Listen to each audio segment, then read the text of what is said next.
Ill. Hi, I can see you. Can you see me? Sorry if you're some splishy splashes team. Just hopping in the shower here. What, you've never seen a girl shave her legs? We lost the Brigham deal?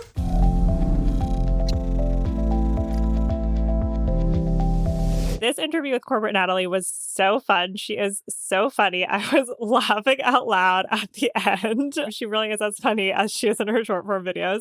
But we talked to Natalie about the opportunities in AI, as well as her rise to fame on TikTok during the pandemic, how her career has evolved since then, and what makes her new agency, Expand Collab, different from traditional ad agencies.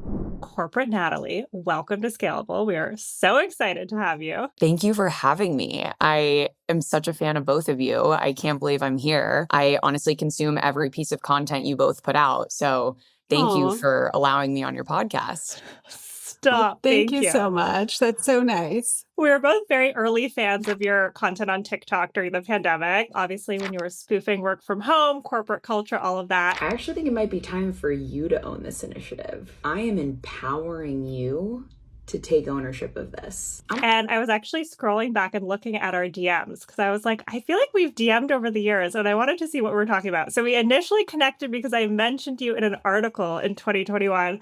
And then I wanted to shout out a very funny one because I had responded to one of your stories about like being out of pocket during work from home. Yes. And I was like, oh my God, I just was at the hair salon and my boss FaceTimed me. Because it was because it was that era where we had to like I hadn't gone in person to the information, so they had to verify my passport. So like I'm literally in full foils and did you pick up? No, obviously not. And I'd responded because I think your story was like something about being out of pocket. And I told you that story and you were like, wow, incredibly out of pocket. So anyway. Oh, I love that. Take us back to kind of those early days. Like, why did you start posting on TikTok in the first place? I remember distinctly the day I downloaded TikTok was the same day that I posted my first video. I was just so excited. I saw a few videos. I learned the scroll function and I was like, I kind of want to do this. And I think that comes from me just being such a doer in life. I, in high school, joined the improv comedy troupe with zero improv experience. In college, I launched a jewelry business without knowing how to make a necklace. And same with TikTok. I was like, I texted my friends my first video and I said, by the way, guys, I'm going to be famous, just so you know. They were like, shut up, Natalie. No, you're not. But it ended up being the case, which is crazy. And it all just happened really fast. I think a lot of creators who started in COVID say the same thing, where you were just seeing this immense growth, like 5,000 to 10,000 followers a day. It was all moving so quickly. And the brand deals and the sponsorships came quickly as well. And I think at this time, I kind of positioned myself as this B2B creator that I still identify as, with the work from home jokes that I still make to this day, still part of the shtick. But yes, it happened fast and it's grown into now 6 years of making content, which is crazy. Where did you get the idea from? I mean, obviously we were all kind of working from home at the time. I mean, there was lockdown orders in place, but like what inspired you to do the, workplace humor kind of skits and content? Yes, I miss the days when inspiration was unfolding right before my eyes on every single Zoom call that I was on. I was working at Deloitte and consulting and was used to traveling across the country and racking up airline miles and hotel points and all these things. And then I was trapped in my tiny apartment and everyone else was experiencing the same thing. And I was seeing it through this window on my computer. My boss with his wife walking behind him with a towel on and they both scream and he frantically tries to turn off his computer. Like all these things were happening. And I built characters in kind of this fake world around the things that were real in my life. People are always like, is Bruce a real character? Bruce was the kind of OG boss character in my videos. And of course my boss wasn't Bruce. No, I would never make fun of him like that directly. You said that brand deals came pretty quickly. At what point did you realize that this was a real business? I'll speak to my first brand deal with a very reputable company, Twisted Tea. I was so excited. They reached out to me. They offered me $500 to post a video across all of my channels. I thought I was rich. I thought I was the richest person in the world. I'm like, oh, this is amazing. Let's do it. I posted the video and I got a lot of comments up front that were like, wow, I didn't know this was an ad. And this is really organic. This is still really funny. It was getting a lot of shares. And as brand deals started to come, I kind of built this Corporate Natalie kind of branded content methodology, which was, I really want it to feel like an organic part of my channel. And if it doesn't, and if it sticks out like a sore thumb, it's a bad video. I realized it was a business. Probably there was this moment when I went to a Paycom commercial shoot and they invited me out to Kansas City to do a 3-day commercial shoot for ads to run on TV. And they wanted to kind of bring TikTok to TV. They shot vertically. We shot like 20 spots over the span of 3 days. And I had never been on set before. And I remember they were asking me a lot of questions about my background in my initial work from home bedroom. They were like, what's that lamp? Like, what's this bookshelf? And I was sending them all these links to my, IKEA furniture at the time. And I showed up on set. And in the meantime, I had my roommate acting as my fake assistant because I wanted to seem legit. Like, I'm the talent. I can't show up alone. That's crazy. And she shows up with a clipboard. I'm like, what are you doing? Are you role playing? Like, we don't need a clipboard. Like, just Wait, she really got into it. I love it. So into it. And we show up on set, and they had rebuilt my entire bedroom. A complete set of my Corporate Natalie OG bedroom from my San Francisco apartment. And it was this moment of just like, wow, this is crazy. There is a crew of 60 people watching me. I'm the only person in these spots.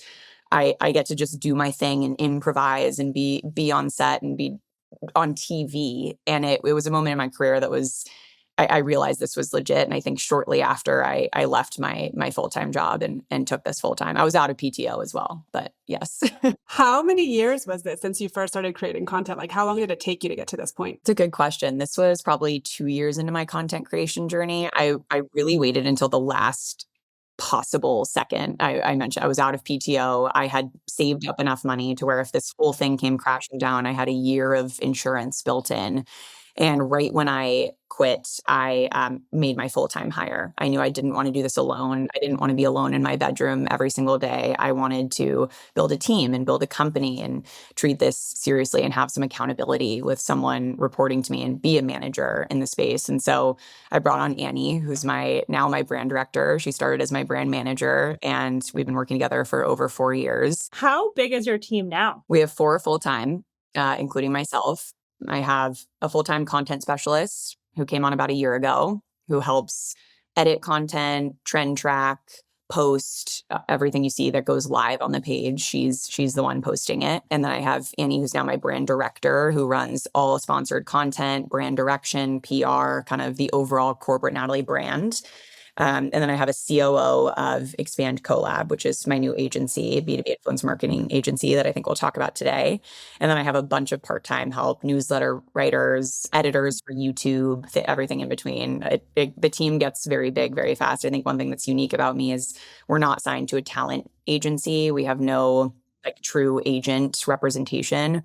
We do it all in-house. So every brand deal you've ever seen is from us sourcing it or an inbound lead. And we kind of have built our own media company through that. So walk us through your business. What are the biggest revenue drivers? So my core business is the Corporate Natalie content that you see every day. I committed to posting every day. I think 2.5 years ago, I said I want something to go live on some channel every single day. And I have never let that slip. So you see a Corporate Natalie video, probably too many of them, but you will see something every day from me. That is the core business. Obviously, brand deals are a large part of revenue for sure. I had a podcast with corporate bro Ross, who Jasmine, and met at a conference. We winded down Demoted, but that was a really exciting time. We kind of released like a season of it, which was really fun to do and dip my toes in the podcast water. I'm sure we could talk offline about everything you all do every day. So we did the podcasting. I have a newsletter that we release a newsletter every Wednesday. It's called Working Girls Guide.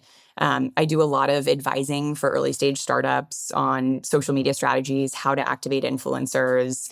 And I also have a virtual assistant company that I co-founded with the aforementioned roommate from our San Francisco apartment who was acting as my assistant at the time. We source virtual assistants who are US-based to content creators who are trying to juggle having a full-time job, doing a bunch of things at once. A lot of our VAs kind of act as that talent manager role before a creator is ready to sign with an agency. And that's a still fully operating and functioning business. And my newest venture is Expand Collab, which is the influencer marketing agency that we launched about 6 months ago. So I wanted to dig in a little bit deeper into sort of the branded content that you do. And I actually played this game with Corporate Bro on stage at that conference where I met him. So I thought it would be fun to bring bring it back. It's called green flag, red flag. So what's one green flag when you're working with brands, and what is one red flag? I have a bunch. We could play this all day. A green flag is one core CTA. What is the one thing you want to get across with this video? I've seen briefs with 5 calls to action, and it's like, I'm trying to do this in 30 seconds. I don't even have the time to say all of those words, let alone make it funny. So I would say briefs that have one call to action is a huge green flag. And then I think a red flag on the other side of that is when brands say, I want you to be your authentic self. Do you? We chose you for a reason. And they don't mean it. The brands that say, You don't like the word authentic? I can't with authenticity. I'm over it. No. We wrote a whole argument in our newsletter, I think in November, about how we need to retire the word authenticity because it is so overused. It no longer means anything. What does it even mean anymore? Yes, I think one green flag that is very rare. It's usually when I worked brand direct, but when they tell me and other creators who else they're activating. I think that's a huge green flag. I love knowing what other creators are in the campaign. Sometimes it incentivizes me to, take a lower rate or do it because I want to be associated with this broader campaign of creators. So I love when there's visibility into the broader campaign and other influencers they're activating. I think that's a huge green flag as well. How often does that happen? Very rarely. It's actually one of our core kind of beliefs with Expand Collab is we want to break down those barriers that people put up between creators and brands. I'm sure there's a multitude of reasons why they keep that close to chest, but every time it's happened, I've been thrilled to know who else is a part of it. So tell us more about Collab, kind of what's the vision? And also I'm curious, even when you were working with brands directly, like were you ever hearing feedback from them after the campaign about like what they didn't like, anything on performance? Because we often hear that creators just don't hear anything and then it's like on to the next. No, it's a great question. We always ask for feedback after campaigns wrapped. We've been doing this for 3 years with all of our brand partners. And we also build postmortems with every partnership we do. We pull together all of the comments, the DMs, the things the brands might not see that, this partnership has led to. And we pull it all together and kind of offer new ideas for future collaborations, all of those. So we've been doing postmortems for 3 years. And we asked from the brand, how did this perform? And I've had videos, I'm sure you hear this from a lot of creators, where I don't think it's performing well. I'm like, oh my gosh, should we do a make good post? Was this? And they're like, that was our highest performing asset of the whole campaign. I'm like, who knew? So it's just, it's such a bigger puzzle. Obviously, you both know this, that I think that feedback is super important. So on to Expand Collab. We are a B2B influencer marketing agency. I do hate the term agency. I don't like using it. And I think it's because we've worked with so many agencies that aren't fantastic. And we're like, do we need another agency? But that's what we're sticking with now. And our core model is collaboration. I think I mentioned this when I'm seeing the visibility into who else is in a campaign, both collaboration between creators and with creators and brands. We believe that leads to better content. There are so many times when I do a sponsored partnership and I don't even meet the brand. And it's so confusing to me. It's like, you're paying thousands of dollars to have a video made. Why don't you get to hop on a call with me? Why can't we chat about what your goals with this campaign? And so we just try to break down those barriers and really, really build that collaboration. How big is the team and what are you hoping to kind of do differently, right? I think at the same time, obviously B2B is one part of that, but we're like Alex Cooper has an agency now, Darman, like a lot of creators are getting into this space. So for me, with this collaboration emphasis that I mentioned, on the last 28 days on my Corporate Natalie Instagram channel, the median collab post drove 50% more engagement than our median just organic post. So there is the data behind this, like collaboration is the future. And as a creator-led agency, there are increased incentives for the creators to want to be part of our campaigns. With every collaboration we do, if it's in person, we designate time for creators to build and collaborate on organic content totally outside of the campaign. If it's remote, we create group texts with the creators and we're talking about the content that we're posting. This transparency creators are really fired up about. And I think in parallel, we have a collective of creators who we meet with creators every single week who are all excited about working with B2B brands. This is talent roster agnostic. We are not representing talent in any way, but these are creators who agree that collaboration is the future, who agree that the brief is kind of broken. And even if they're not included in the ultimate campaign mix, they're excited about consulting and working directly with brands in some small way. And who are the creators creators who are part of this collective? We have about 50 creators, 50 B2B creators. A lot of them you'll see on my channels in organic sponsorships. I just flew to New York and did you see the My videos? He played like a robot. He was in the gray Teletubby suit. It was like POV, your company hires an AI agent. There are 5 like B2B comedy creators in New York that we planned a whole shoot day around, fully organic.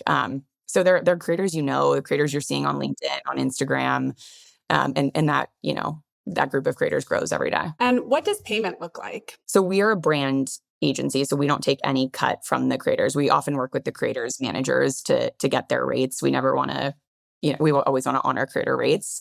We get paid off of the brand side, so we take a small percentage of the overall campaign as our fee, and then we execute from start to finish. I'm not expecting you to give me the exact percentage, unless you want to, of course. But how does that compare to, agency fees that we see? I mean, one of the things that we've been looking at is just how varied it is across the board. And I think one of the big challenges within influencer marketing is because there isn't any standardization in these fees or in payment rates. Like, how did you think about pricing and what kind of fee that you're going to take as you were putting kind of this business model together? Definitely. I mean, I'll be completely honest. In the first couple of campaigns we did, we took 0% because we were just excited to work with the brand. The percentage ranges, right? And we're happy to eat into our margins to throw a little bit of paid behind the assets to make the content perform better. I won't share our exact percentage target goal, but For sure. It really depends on the campaign. So B2B marketing for creators is still early, but it's growing. And I think there's a lot of excitement around it. Like at South by, there was like a B2B marketing panel and it was like line around the block, right? Like people are really excited and fired up about it. What do you see as kind of the biggest opportunities? And then we'll get into some of the challenges too. I think being in San Francisco, we're really uniquely positioned with this AI boom. A lot of companies are raising millions of dollars every single week. And a lot of them are pouring it into let's get a billboard and let's do a really awkward founder launch video on LinkedIn. And I think that's all become kind of table stakes. And 70% of our outreach strategy goes directly to funds, Andreessen, Google Ventures, Redpoint, any companies that just recently raised that you want us to get involved in, and also directly to these startups. We think this is a huge opportunity. Just being here in the moment of it all, we try to focus on those early stage companies and get involved early. One example of this, I did a campaign with Juicebox AI for their Series A funding round. They raised $30 million. They brought myself, Corporate Bro, and Austin Nasso into their office.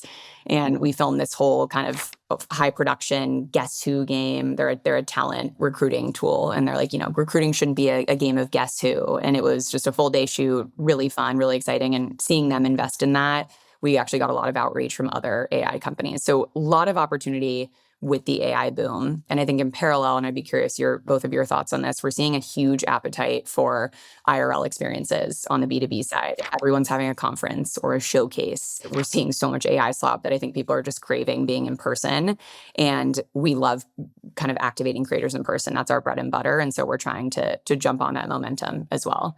So those two, I think, are pretty core to our focus and our outreach strategy with why now and why this is a huge opportunity. Yeah, I mean, we just hosted our first conference in LA in May. It was great. It was really great. But I think that excitement was palpable. Like people are so ready to be back in person. To be in person. Yes. Yeah, they want to. There's so much demand for it. So AI makes perfect sense, right? Like some are raising billion-dollar seed rounds. Like it's crazy. But in kind of the SaaS side and other parts of B2B, I mean, the life cycle is just so much higher and longer than B2C. And the goals, I imagine, are different. I mean, maybe the AI category is a little bit different, but what are some of the challenges, I guess, that especially as you've worked with different B2B brands over the years, is their CTA as clear as it is for consumer brands? What are you seeing on that side? It's interesting. The life cycle is so long. The LinkedIn's B2B Institute found that I think 5% of B2B buyers are in market at any given moment. So you need to hit them across channels, across platforms. Our solution to that is this creator collaboration. If you don't follow me, but you follow Corporate Bro, you'll be able to see the same video on his channel. So that's kind of our emphasis on this collaboration. I think the B2B overall, they definitely understand LinkedIn, but they aren't as familiar with other platform strategies. My bread and butter personally is Instagram. And I think there's the marrying of Instagram and LinkedIn is very powerful instead of just a pure LinkedIn collaboration. I think in general with B2B, they're a bit behind, right? And so the briefs are very stale. I'll be on calls as on the creator side where they're walking through and reading slides from a 50 slide brief for an hour. Our solution to that is bringing creators on these calls before the brief is even placed in front of you. We were working with a large identity and access management company, and instead of doing a traditional briefing call, we're doing a multi-part series on their channels.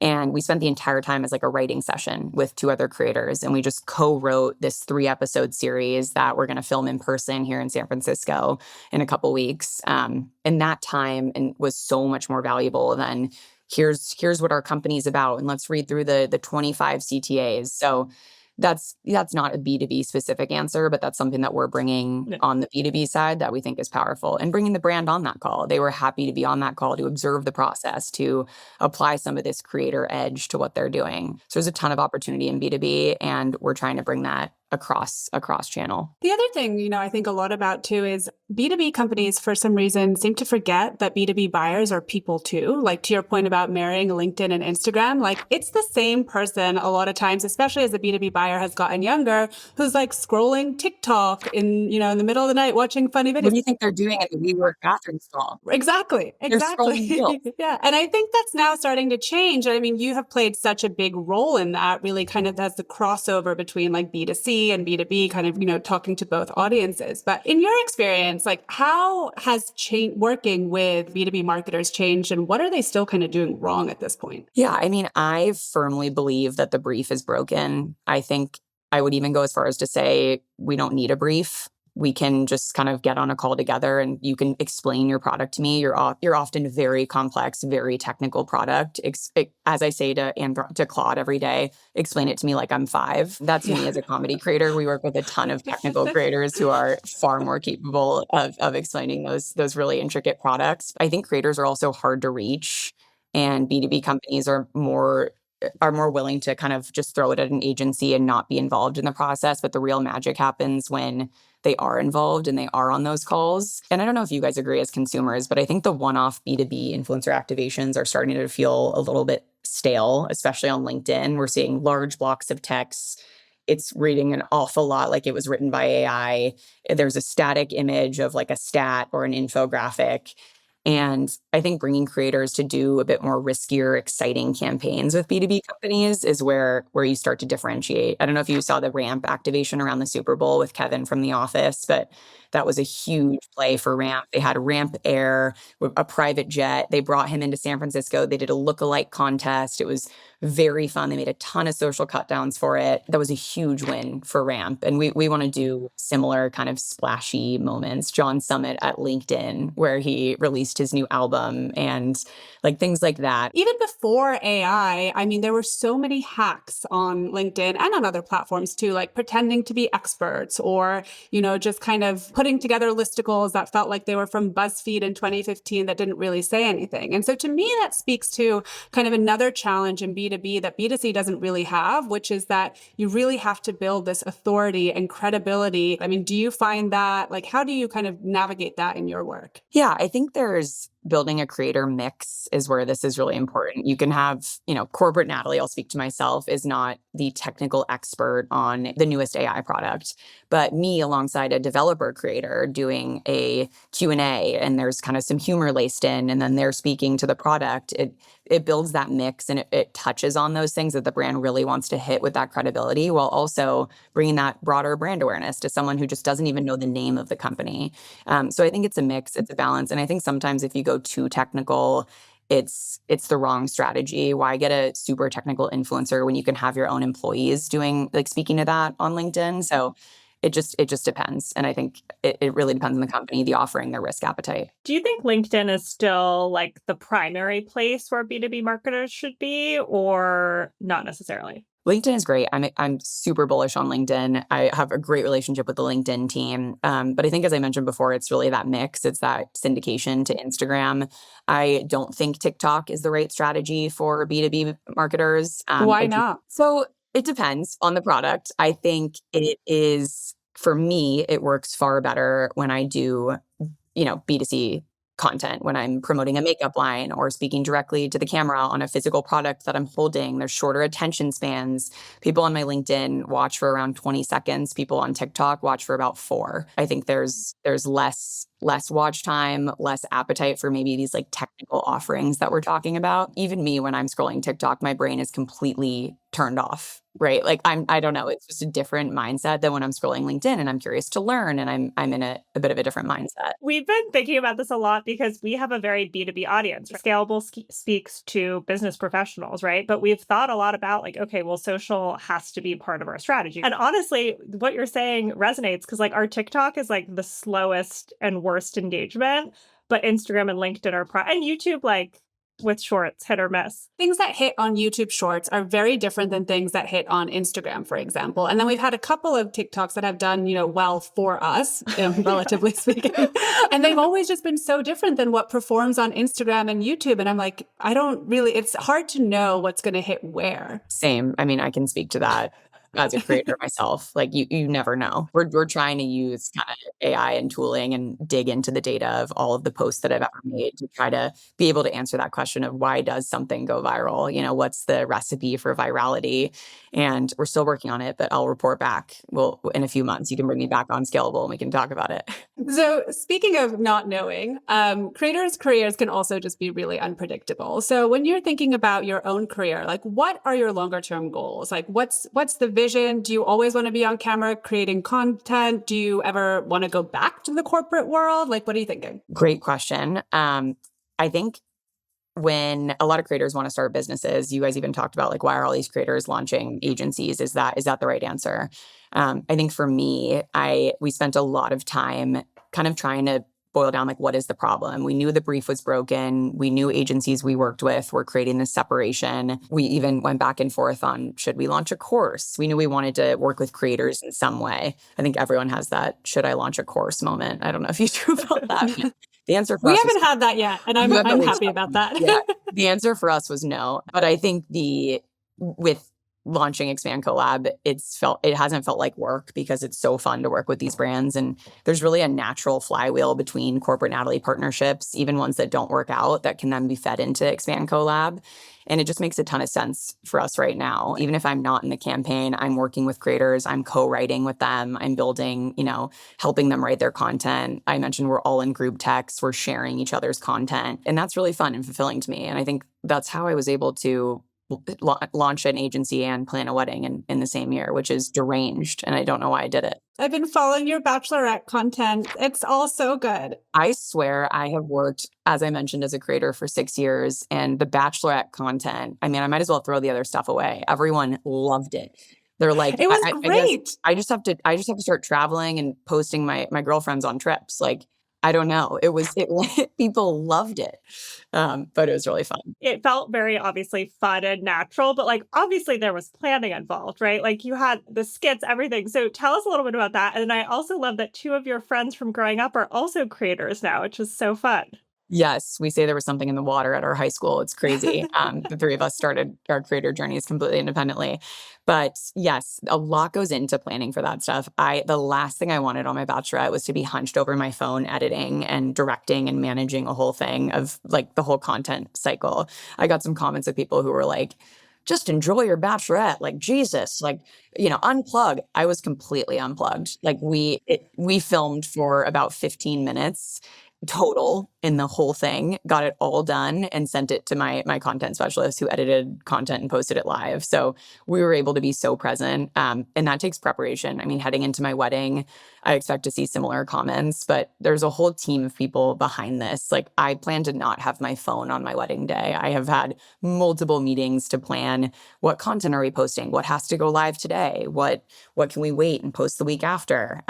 And there's a whole strategy behind that, and it's far greater than me. It's a lot of people who do that. So it's definitely top of mind as I head into my wedding for sure. It's also so interesting you say that that's, what really resonated with people. Because one of the things we found, and obviously this is at a very, very different scale for us, but like when we look at our social content too, and the stuff that people are really resonating with tends to be really personal about me and Kaya versus, the stuff that we write in the newsletter, which works really well for the newsletter itself. And it's just such an interesting experience in finding that balance between, how much to share with an audience and how much to kind of keep to yourself has been something that we're like kind of figuring out how to work through. So how do you think about that? I've teetered on this. When I started, I was working a full-time job and I was so scared that they would find out. So I kept everything private. You could never find my last name online. I didn't want to get fired. And as I've, evolved, I obviously share more tidbits of my life. Hence why my bachelorette went so viral. People are so excited to see me outside of my work from home desk. They're excited to see me in this new light. And I think it's a balance. I think my fiance is very offline. That's intentional.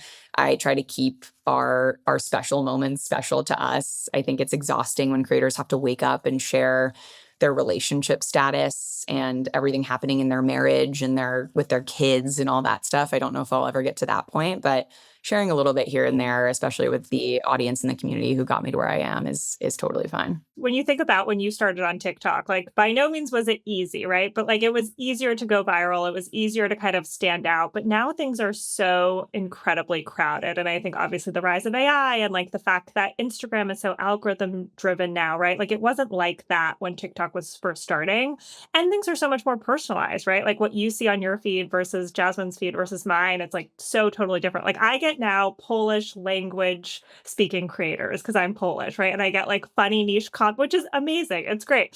So there's obviously positives to this, right? Like you find creators that you never would have found, but it also makes it harder to kind of stand out and keep reaching like your community. So how do you do that, right? Like you've had to navigate the different changes, but what's sort of your advice? I mean, so many people are struggling with this, established creators, emerging creators. Yes, it's a great question. I think when you first started, everyone was saying you have to have a niche and you have to do one thing and you have to do it really deep and really well. And I think now what I test every single day is what new thing can I talk about? What new character can I play? I can be the roommate. I can be the fiance who, I can be the coworker who, I can be the work bestie. I can be the scary boss. And kind of, especially as a skit content creator, I'm able to really test these things every single day. And it always shocks me how something that I filmed in 2 seconds, like a type B person on the work trip in the airport, that Annie and I were like, can you film me for a second? I think this is kind of funny.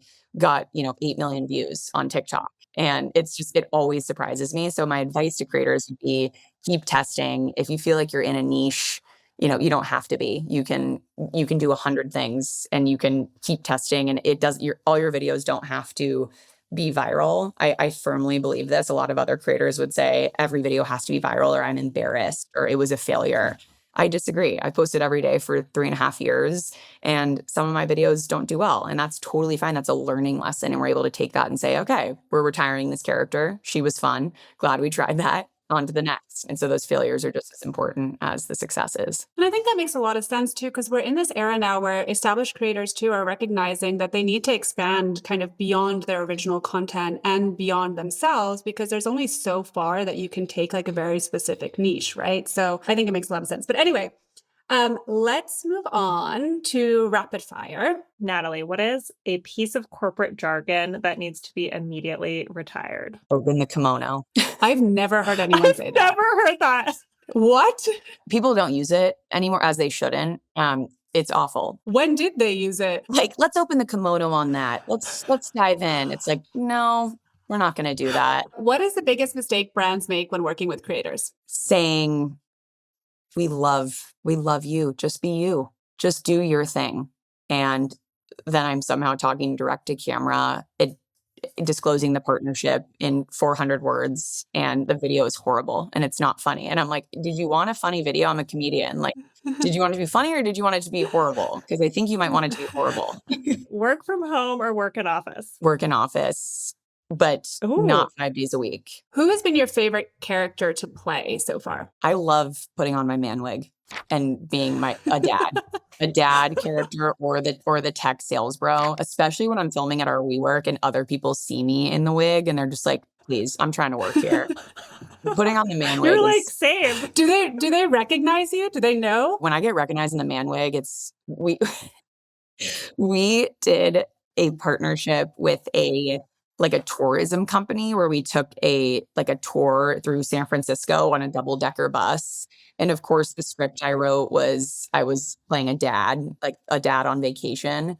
And so we took a 3-hour tour with me in the wig, and people in the group started to recognize me. And I was like, oh God, we've made a grave mistake. I'm crying. Who's the most insufferable person in the office? I just made a video on this. It's the boomer boss who was like, "Did you resend that? Wait, where is that? Is it a PDF? Where do can you print it out for me?" Just like a million questions about one thing. It's like I've aged 10 years. Can we please read it? It's in your email. It's at the top of your inbox. Okay, finally, dream partnership. There are partners that I have currently that are a dream that I can't believe I'm living. I think I'll shout out one brand partner, United, that I've worked with for 3 years. One of my favorite parts of the partnership was they gave 2 round-trip first-class tickets to my parents to go to Italy. And that was like life-changing for them. And it was so fulfilling as a daughter to be able to send my parents on a trip. And United was the reason it happened. Well, thank you so Amazing. much, Natalie.